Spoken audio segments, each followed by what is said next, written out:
bombshell allegations from Prime Minister Justin Trudeau. Canada and India showdown has now escalated. Tensions are high between India and Canada. As India and Canada relations continue to get tangled further in the wake of Canada's allegation that India was involved in the killing of Khalistani leader Hardeep Singh Nijjar, let us look at the history of the movement. The movement was suppressed and crushed in India, followed by Operation Blue Star in 1984 and Operation Black Thunder in 1986 and 1988.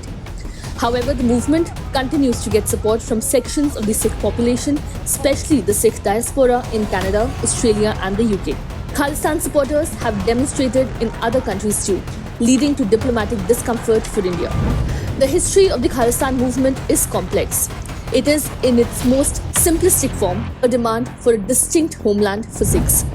It was most active in the 1980s as a result of widespread dissatisfaction with the economic, social and political conditions for Sikhs in post-independence India.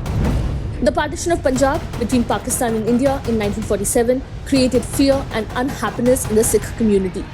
They suddenly found themselves divided between a Muslim-majority Pakistan and a predominantly Hindu India.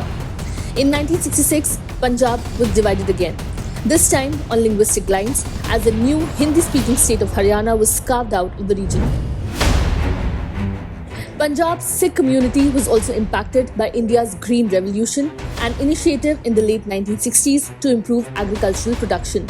While this benefited Punjab economically, it created resentment among Sikhs due to the unequal distribution of wealth, the lack of non-agricultural development, and the central government's monopoly over agricultural policy.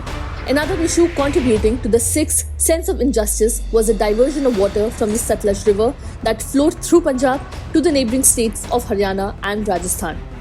All this resentment was given a voice in the late 1970s by the Sikh preacher Jarnail Singh Bhindranwale, who claimed that the government was discriminating against Sikhs and intentionally undermining Sikh identity. Bhindranwale soon became a prominent political leader in Punjab. He ultimately took up residence in the Golden Temple complex, one of the holiest sites for Sikhs. He established something of a parallel government there, fortified with weapons. To dispel Bhindranwale and the militants from the Golden Temple, the Indian Army launched Operation Blue Star in June 1984. The Indian military stormed into the premises of the Golden Temple with the aim to drive out Bhindranwale and his armed followers. The operation was launched between June 1st and June 6th in 1984 and resulted in the death of Bhindranwale and a high casualty figure among the army, civilians and militants.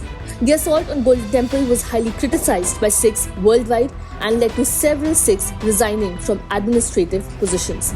The resentment only worsened when more than 2,700 Sikhs were killed in New Delhi by rampaging mobs after the assassination of then Prime Minister Indira Gandhi by her Sikh bodyguards in November 1984.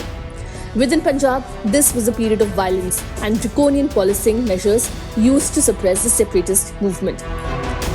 Farm protests in New Delhi in 2020-21, led predominantly by Sikhs from Punjab, brought the issue of Khalistan back into the public eye. Supporters in Punjab began considering the potential revival of the Khalistan movement. The Indian government has claimed for years that Pakistan has provided support to exiled Khalistani groups to promote disharmony in India.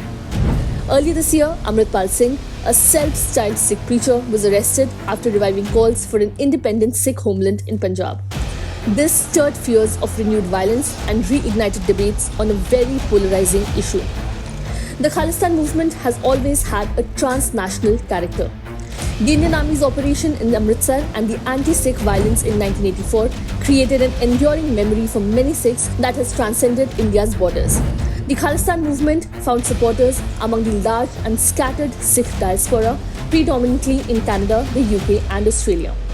Canada boasts of the world's second largest Sikh population, surpassed only by India. It also has significant political representation. Consequently, since the inception of the Khalistan separatist movement in India, Punjab, Canada has always been in the picture. In the 1980s and 1990s, when the Sikh movement was at its peak in Indian Punjab, it required financial resources, support and strategists. Canada emerged as an ideal location to source all this due to its sizable Sikh population. India believes that the movement in Canada was fueled by Pakistan's ISI, which swiftly recognized the opportunity and began relocating prominent separatist leaders previously based in Pakistan to Canada. In recent months, a series of attacks targeting Hindu temples and the emergence of anti-India graffiti in various parts of Australia have caused concern. There have also been incidents of clashes between pro-Khalistan and pro-India supporters in Australia. During their bilateral discussions in New Delhi in March 2023, Prime Minister Narendra Modi raised this concern with his Australian counterpart, Anthony Albanese. He expressed worry about the attacks on temples in Australia and the Australian government's decision to permit a Khalistan referendum within the country. In March 2023, a protester in UK who was chanting pro-Khalistani slogans attempted to seize the tricolour flag flying above the Indian High Commission, resulting in an arrest connected to the ensuing violent disturbance. This was all for this video. Thank you for watching.